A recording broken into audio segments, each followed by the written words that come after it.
Good morning. I'm Rashandra Shaw, PIO for the City of Austin, and I'm the moderator for today's media availability. Spanish interpretation of this media availability is on ATXN 3. To start, Austin Public Health Director Stephanie Hayden will first say a few words, followed by Dr. Mark Escott, Interim Austin Travis County Health Authority, then Austin Public Health's Chief Epidemiologist, Janet Pichette, and then we will open up questions for the pool reporter on behalf of the media. Stephanie, over to you. Good morning. I want to start today by asking you what motivates you. I want us to start thinking about from now until the end of the year. What type of goals can you set for yourself as an individual and your family? I would love for you to have a conversation with your family as you're thinking about how we can continue to be safe, how we can decide what trips are going to be essential, how we're going to continue to wear our face coverings, social distances, and hand hygiene. What type of plans can you put in place? Next of all, it is flu season. It is so important for you to get your flu vaccine. If you are uninsured, please join us at any events this weekend. Go online to austintexas.gov/flu, and you can schedule an appointment at one of our city clinics.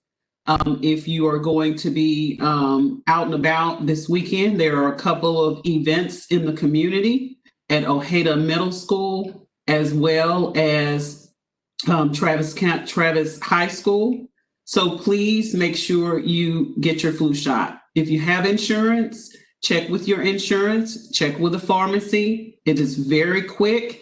You can schedule an appointment or you can do it on a walk-in basis, but please get that flu shot. Thanks, Stephanie. I want to start by talking about Halloween. It's our holiday, which is coming up this weekend. And as we've discussed with other holidays, there's a substantial amount of risk that may come with holiday celebrations. I'm happy to say that Austin and Travis County have done a wonderful job changing their traditions. For Independence Day, for Labor Day, and now we need to do the same for Halloween. So modify your activities, change from the trick-or-treating door-to-door and do something else.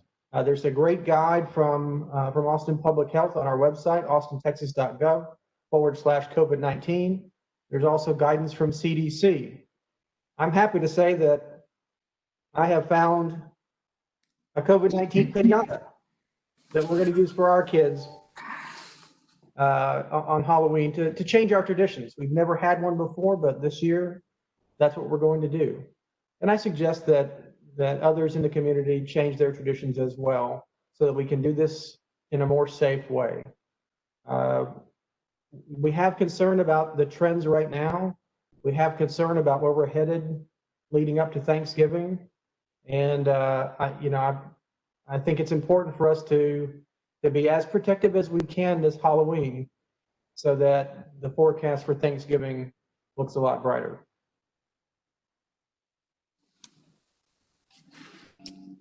Good morning. I just wanted to tag on to what both Dr. Escott and Director Hayden had said about prevention. And right now, prevention is our best defense related to COVID-19 and to the flu and other illnesses. And so as we start the holiday season, we need to make sure that if you decide to participate in activities that place you at risk, you need to be personally responsible for using those prevention techniques that are going to put you at the best advantage from being exposed to COVID-19 or the flu. Those include wearing your mask. So if you go somewhere, make sure that you are definitely distancing yourself. If you see someone encroaching into your area, make sure you place distance between yourself, but have that self-awareness related to hand hygiene, touching your face, washing your hands, staying home if you're sick, and definitely wearing your mask when you're out and about. Again, just, use self-awareness and use those known prevention measures that work to place you at greater protection against contracting illness. Thank you, panel members. Now over to our pool reporter, Karen May Hernandez from Univision, to ask questions on behalf of our media outlets. Karen May? Good morning, everyone. I'm going to start with our question from Univision. As many as 700 people could be in the hospital by the third week in November, according to health officials. How are hospitals preparing, and can you share some of the logistics? Well, I'll start by saying that I'm happy to say that the projections from the UT Modeling Consortium have improved with our dropping admission numbers over the past couple of days. So the projection doesn't look quite as bleak for the middle of November, but there is still a projection for more than 250 admissions in the week before Thanksgiving. Our hospitals continue to respond and prepare for surge activities. We have identified additional capacity within the walls of the hospital if that is needed. In addition to that, we have the alternate care site at the convention center, which stands ready to take on additional patients if we exceed the surge capacity within those hospitals. We are lucky that our hospital systems have affiliated hospitals across Texas and in some circumstances across the country. So they do have the ability to surge personnel to some extent from other jurisdictions. But we have to keep in mind, as we've been discussing for the past 8 months, we can't all surge at the same time. We can't have surges in our major metropolitan cities across Texas and in major metropolitan cities across the United States because the redundancy is going to be diminished. We are still concerned about the most limited asset that we have, and that's our personnel. We know that with increased activity of COVID-19, we can expect increasing absenteeism from our staff, either sick themselves or caring for somebody who's sick or who's under quarantine. This is why we have to continue to use extreme caution throughout the fall and into the winter months, when we not only face the threat from COVID-19, but the threat from influenza as well. I would like to add that it's going to be important. This is a call to action for Austin and Travis County. This can be avoided. We can come together as a community, an individual in your household and with your family, and we can make a decision that we are not going to overrun our hospital systems. We are going to get our flu shots. We are going to establish our goals for the end of the year, and we are going to continue to wash our hands often. We are going to be 6 feet distance from others, and we are going to continue to wear our face coverings. This is a call to action. Austin, Travis County, you have always stepped up, and we know that you can do this. So we are going to avoid these hospitalizations, because we've done it before and we can do it again.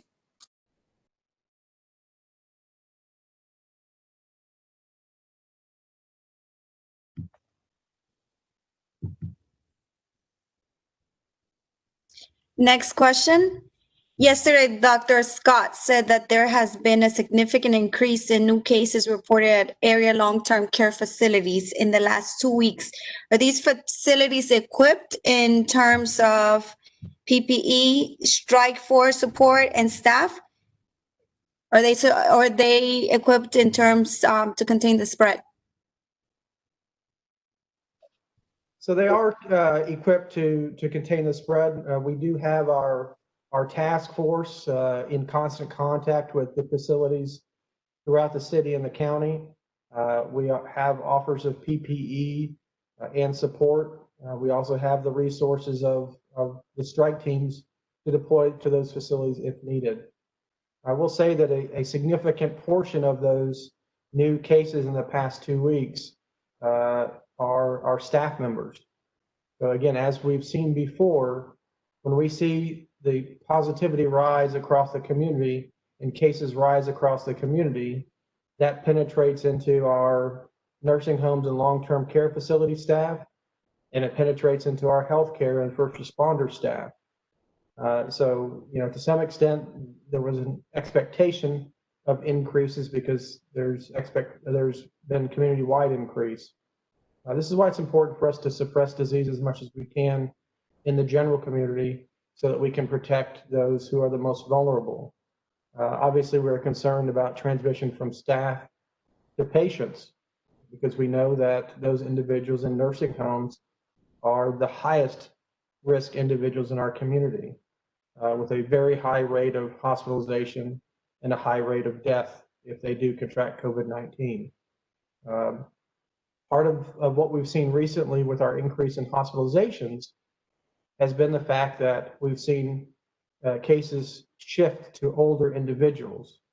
So we can have small increases in cases associated with those who are 60 and older and have a much more substantial impact on our hospitals as compared to larger numbers of cases in younger people.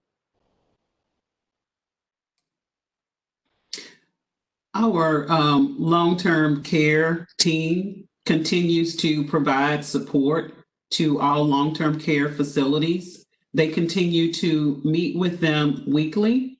We have provided some PPE to facilities. We've also looked at their isolation plan as well as all of the infection control policies that they have.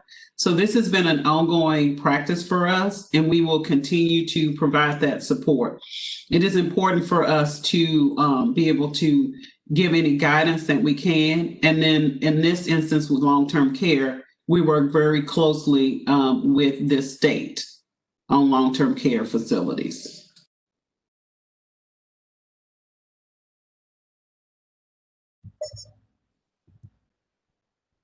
That was Estonia's question. Let's move on to CBS Austin.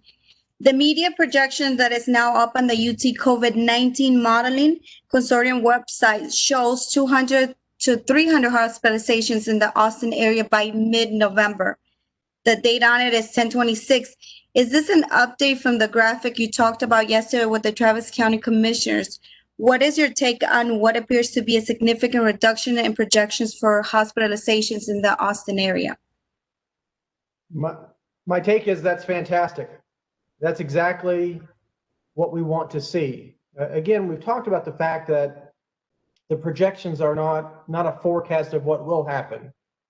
It's a projection of what could happen if the transmission stays the same as it has been.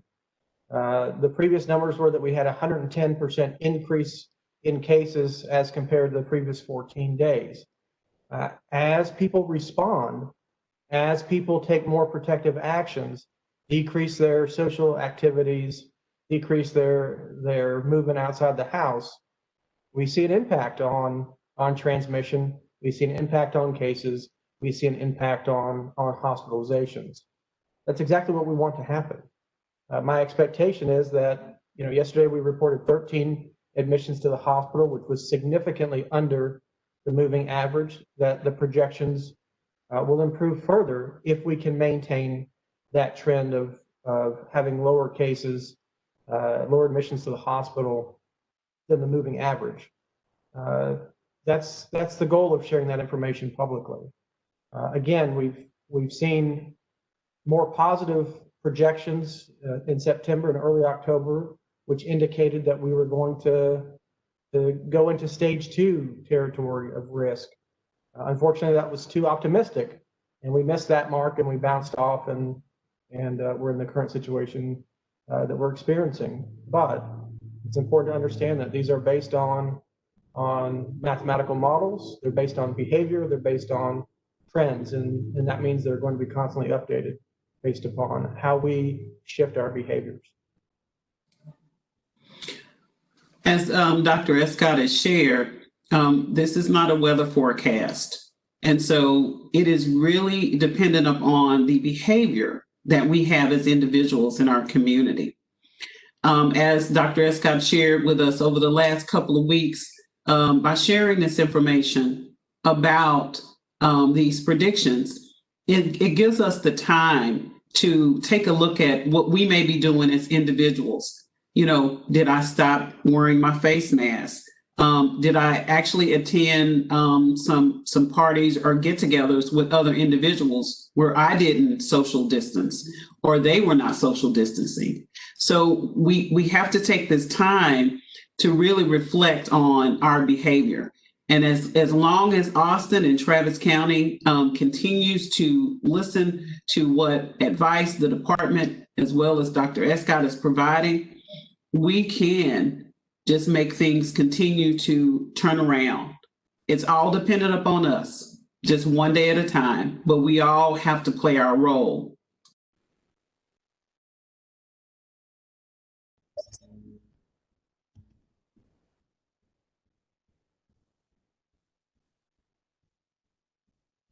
Next question comes from Community Impact. How will the COVID-19 Vaccine Distribution Coalition launch last week identify which individuals will first receive a vaccine when one becomes available? How will the coalition connect with medically vulnerable residents who need the vaccine most?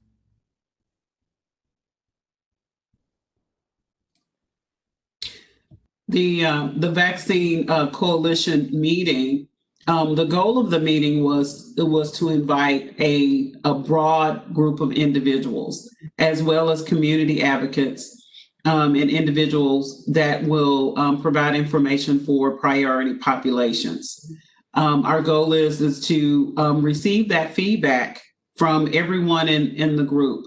However, one of the things that we are aware of is that the Centers for Disease Control, as well as the Texas Department of Health, the Texas Department of Health has put in place a plan. And that plan has 4 phases. And within those 4 phases, we are pretty sure that when the initial vaccine is available, it is going to be limited. And it is going to be for first responders and essential workers. Our hope is that as more vaccine becomes available, with the help of our members of the coalition, we will identify which specific groups that we want to provide the vaccine to. The vaccine is optional, but our hope is that we will be able to provide the vaccine to them in a safe manner, and they will be willing to accept the vaccine. And I would just like to add that the current vaccine strategy that has been put before us by CDC and the Department of State Health Services is very similar to what we had historically seen when H1N1 vaccine became available to our community. There are a few subtle differences related to how that vaccine is stored, and also about whether there will be 1 dose or 2 doses required for the proper level of immunity. The first phase is going to be critical. I think at that phase, what we learned historically and what we anticipate and what the plans currently indicate is that the vaccine will likely trickle in the first phase.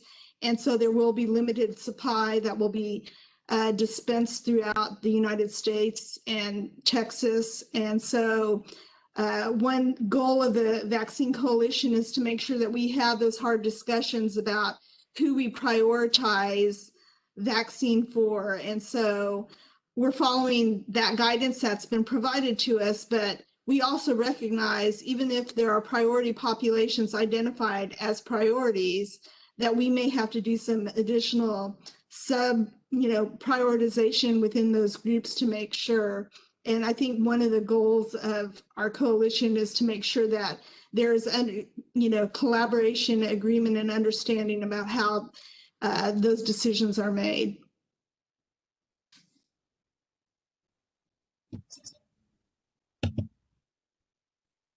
Thank you. Next question comes from the Texas Tribune. Are the area hospitals accepting transfer patients now? And if so, from where?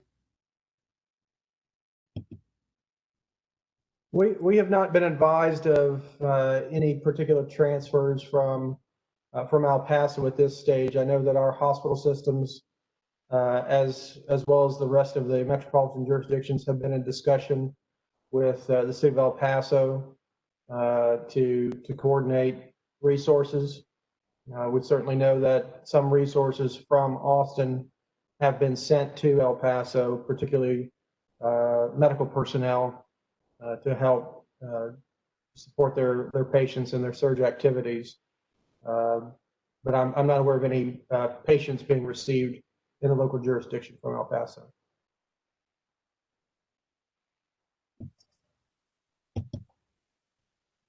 Next question comes from KXAN. With winter approaching, what role does the weather play in COVID-19 transmissions?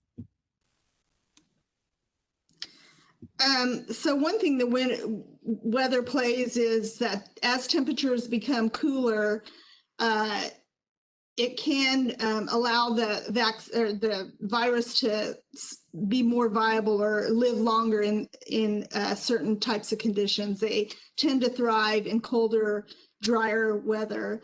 Another huge factor that winter plays is that people tend to go inside rather than staying outside where there's fresh air and circulation. They tend to go into an indoor air environment that's more confined and windows are sealed. So if you become sick, you're in that confined space, it can improve the disease transmission risk.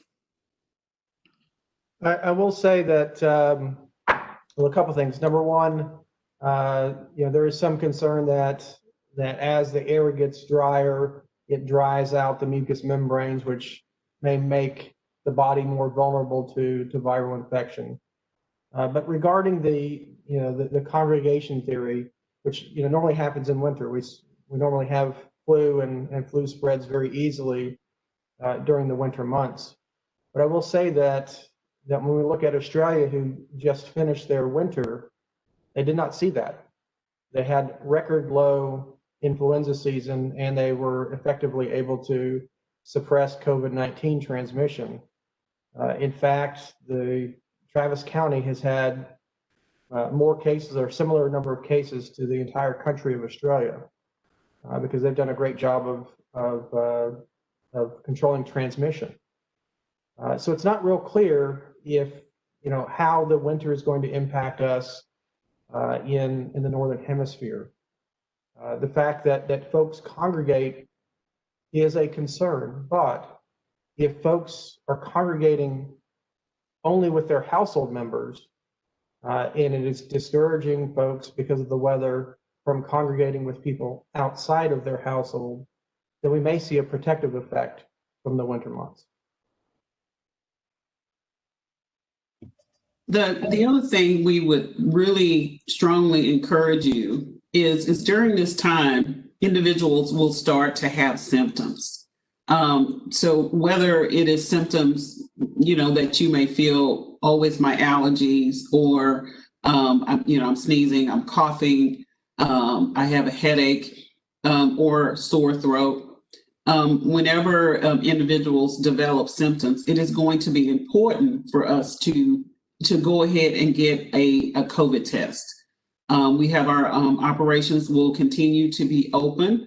And so individuals can go online and schedule that test.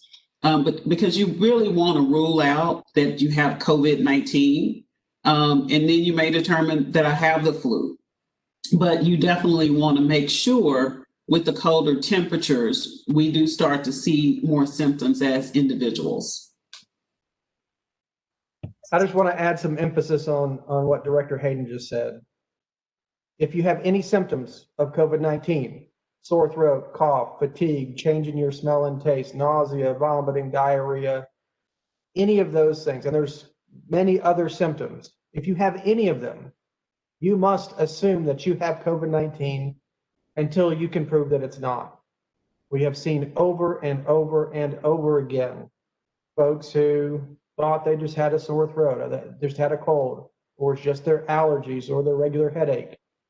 And then they went about their regular activities and they infected their family and their friends. So please, please assume that it's COVID, get a test. You can get a test usually within 24 hours. There's testing available at pharmacies now, doctor's offices, hospitals, and certainly through Austin Public Health. The resources are out there. It's much easier and much more convenient to get testing right now. So please do that, and please protect your family and friends. Next question comes from the Statesman. If Austin area does see a spike in November or December, what actions will you advise the city and county to take? Should the area go back into a shutdown? Well, I think we have to, respond based on the situation. My hope is that we can avoid another shutdown. We have implemented strategies, and our business community has been engaged in that process. They have put in rules and require masking and the distancing of tables at restaurants. We have plexiglass partitions everywhere in grocery stores and restaurants as well. We can do things safer than we could back in March and April. But if the situation worsens, I think it's right for us to look at how we can reduce risk. That could include reducing occupancy of buildings, of restaurants, reducing occupancy of schools, or closing individual schools as necessary. All these things are still on the table. Is it possible that we would reach a situation where we would need to do a community-wide lockdown? Yes, it's possible. But as Director Hayden said earlier, it's up to all of us. It is our choice as a community if we allow things to get to that stage. And looking at where we've been and the situations that we've gone through over the summer, I do not believe that this community would allow that to happen. I believe that people are responding very well to the information that's being shared by public health officials locally and across the state, and they're responding appropriately.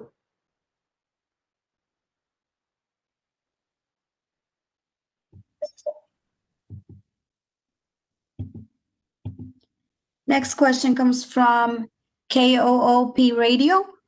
NPR reports that a young man in Nevada has already gotten COVID twice. Studies indicate that COVID antibodies have a short life cycle that could impact herd immunity.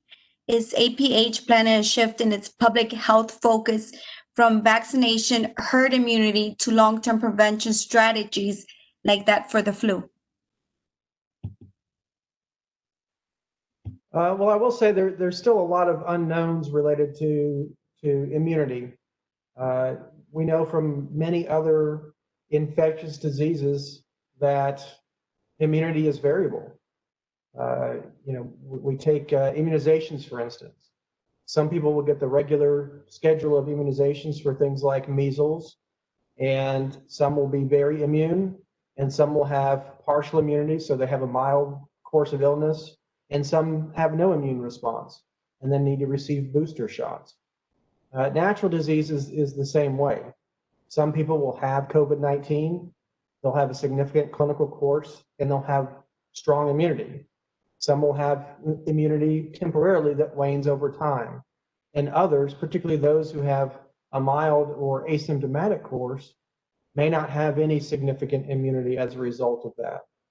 So I think there's still a lot to learn about immunity associated with COVID-19, but certainly I think that we do need to take a lesson from what we've experienced with COVID-19 and certainly flu, and talk about as a community how going forward we can make some of these protections part of our normal routine to decrease transmission not only of COVID-19, but influenza and other infectious diseases. We also want to just emphasize that we've received the flu vaccine every year. Every year that vaccine improves. And so it's going to be so important for individuals now to get that flu vaccine. The vaccine is widely available. So whether you are uninsured or underinsured, or if you have insurance, the opportunities to get the flu vaccine is going to be important, that everyone we know get the vaccine. The other thing that I would encourage is that if you have 3 or 4 friends, and if you want to reach out to them and say, I went over to the pharmacy and I received my flu vaccine. Have you received yours? And continue to talk with them about the importance of them getting their flu vaccine. Because our goal is in our community, we want 100% compliance if we can get it. We want as many people to receive their flu vaccine as we can get in our community. Because what we don't want to see is we don't want the hospitals to be overrun by individuals that have flu and COVID vaccine and COVID as well. Let me just respond to that also and say, 100 years ago, influenza killed 5% of the population of the planet. The ability to vaccinate against flu is literally one of the greatest achievements in human history. And we have to treat the vaccine like that. Get your flu shot. It is a mild miracle that we've been able to create that vaccine. Let's treat it like that. We're going to move on to question number 2. This is from my station, Univision. How will Halloween party celebrations be controlled? Will people be fined? One of the things that we will continue to do, as we have throughout this process, is we have put together our City of Austin team, which is called the PACE team, which is environmental health staff from Austin Public Health, Austin Police Department, the fire marshal, as well as code enforcement.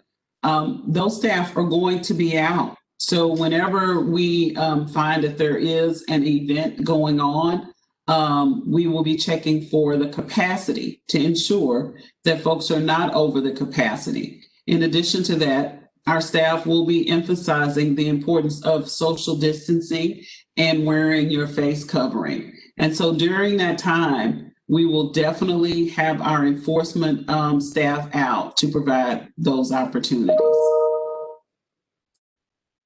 And I would just like to add, if we don't necessarily recommend social gatherings at this point. However, if you do choose to gather and participate in activities, you need to be personally aware of those prevention measures that are going to protect you from exposure risk to COVID or the flu.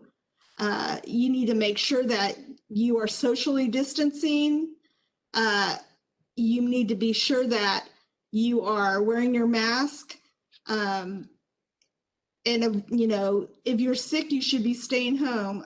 The World Health Organization says you should follow the 3 C's. You should avoid crowds, you should avoid confined spaces, and you should cover your face. So I would recommend that you follow those things if you so choose to participate in Halloween gatherings. Next question comes from CBS Austin. What is the latest timeline for contact tracing in the Austin area? In El Paso, there are reports it's taking as long as 10 days. What is the time frame here? So we are conducting contact tracing in the Austin area. I'm not sure exactly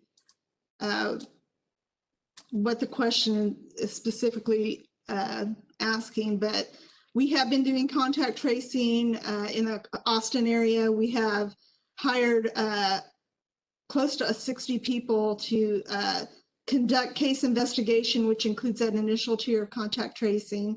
We've also entered into interlocal agreements with UT Dell Medical School and Community Care and Central Health to to assist us in some of those efforts, and they've been doing a really great job with that.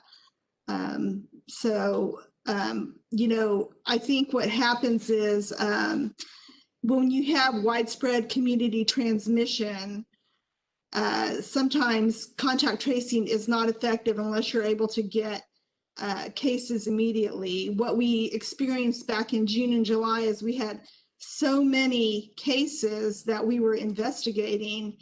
You need to do the initial case investigation to even be able to get those contacts. So by the time we were even getting our case information, the test results were lagging such that that infectious period was over for many cases. So contact tracing is just not effective at that point. But now that we are kind of in a slower period, we've regained and resumed those activities, and we'll continue to do so unless we have another possible surge, which we're hoping we don't. I also wanted to jump in and mention the great partnership with our school districts. Anytime we have a case that is associated with the school, our school districts are involved in the contact tracing within the school itself to identify students, faculty, staff who may be close contacts. So that's an incredibly valuable partnership, and we certainly appreciate the support of all of our school districts in that effort.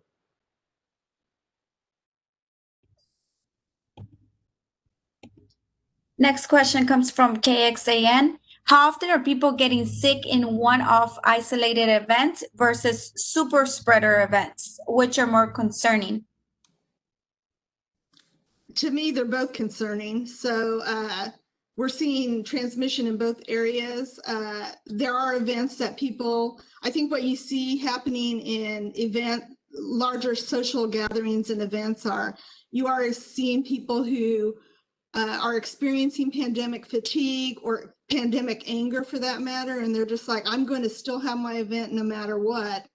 I don't really care about the consequences, but they should be caring about the consequences, because we have seen time and time again where people host events and they think innocently that it's not going to have an impact. And there have been a large number of people who are exposed as a result of that event occurring.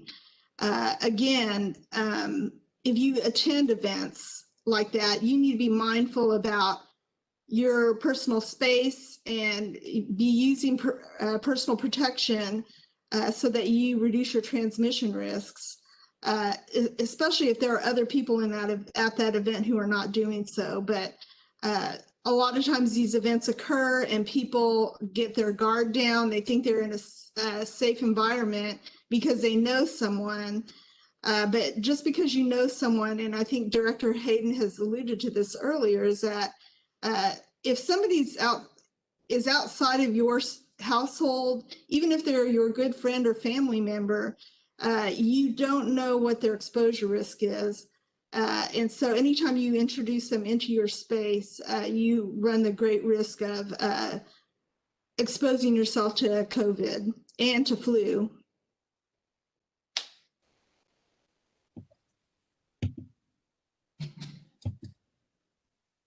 I think this is our last question, and it comes from KOOP Radio. Does the APH quarantine facility require that people have COVID-19 in order to quarantine there?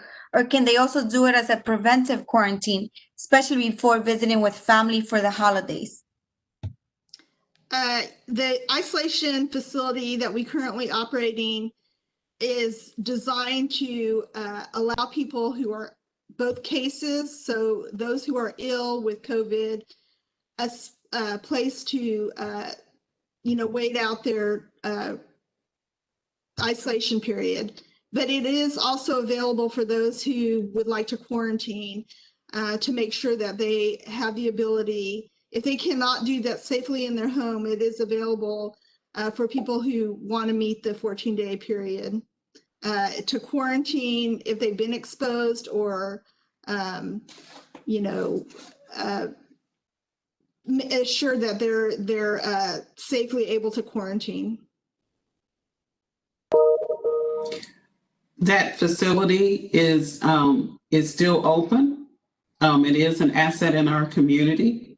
We encourage individuals to reach out to 311 if you have been exposed or you need to isolate or quarantine. We have room. So please reach out to 311 and use that asset in our community.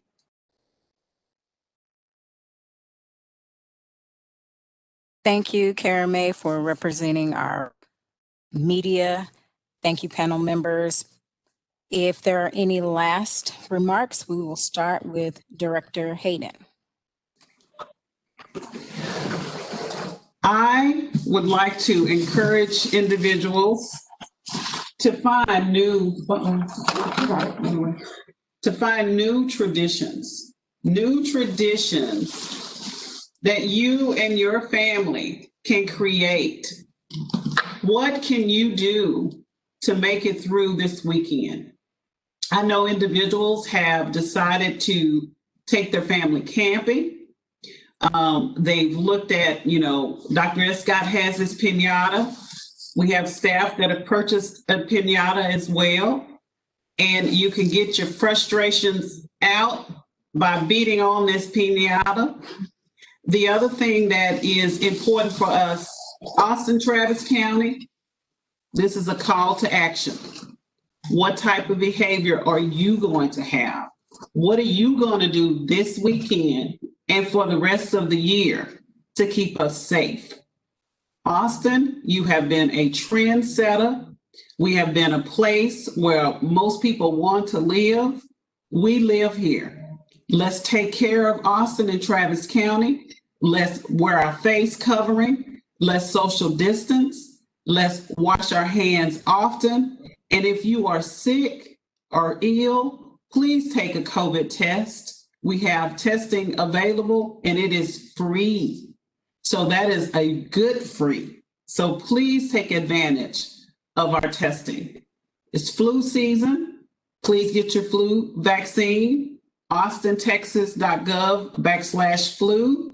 Please schedule an appointment with us. If you have insurance, go online, look at where you can go for your flu vaccine and get your flu test and get your flu vaccine as soon as possible. I'll turn it over to Dr. Escott. Thank you, Stephanie. And I'm a little jealous of your COVID-19 piñata. But in all seriousness, it's important for us, as Director Hayden has said before, to modify our holiday traditions so that we can do things safer and that we can keep our family and friends safe. We've got a big risk coming up this weekend with Halloween. If we are too risky on Halloween, we are going to suffer at Thanksgiving and Christmas. So it's up to all of us to do things a bit safer. If we choose to engage in activities, as Janet Pichette said earlier, there are ways to do those things safer. Please go to our austintexas.gov/COVID-19 website to learn tips on how to avoid risk this Halloween. And while I don't have a piñata, I do have a mask. So please remember to wear your mask if you're out and about. It's one of those proven prevention measures that will protect you from COVID and other respiratory illnesses such as flu. Again, as Director Hayden and Dr. Escott have mentioned, we know what things will reduce transmission risks, and that's one, wearing this mask, avoid touching your face, socially distance, and if you're sick, by all means, stay home and don't spread the disease to someone who innocently may be near you. And I'll leave it at that. Happy Halloween. Thank you, panel members. That concludes our media availability for today. Thank you to APH Director Stephanie Hayden, Dr. Mark Escott, and epidemiologist Janet Pichette, and to our pool reporter Kara May Hernandez from Univision for joining us today. Thank you and have a safe day.